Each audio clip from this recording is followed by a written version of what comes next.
আসসালামু আলাইকুম সুপ্রিয় দেশবাসী। কালের কণ্ঠতে দেখলাম আওয়ামী লীগের 10-12 জনের একটা বিশাল মিছিল হচ্ছিল। মিছিলে তারা জয় বাংলা জয় বঙ্গবন্ধুর স্লোগান দিচ্ছিল আর বলছিল 71-এর হাতিয়ার গর্জে উঠুক আরেকবার। তারা তো 71-এ জন্ম নেয়নি, তারা কি এখন কার সাথে যুদ্ধ করবে? 71-এর হাতিয়ার নিবে? চিন্তা করেন, এই নৃশংস জঙ্গিগুলো কিন্তু খুবই খারাপ।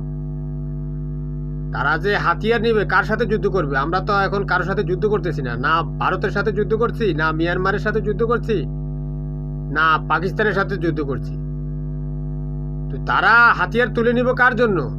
তারা কিন্তু বাংলাদেশের মানুষের জন্য হাতিয়ার তুলে নিবে। তারা তাদের প্রতিপক্ষ যে বিএনপি জামাত আছে, এদেরকে রাজনৈতিক প্রতিপক্ষ মনে করে না, এদেরকে শত্রু হিসাবে পরিগণিত করে তারা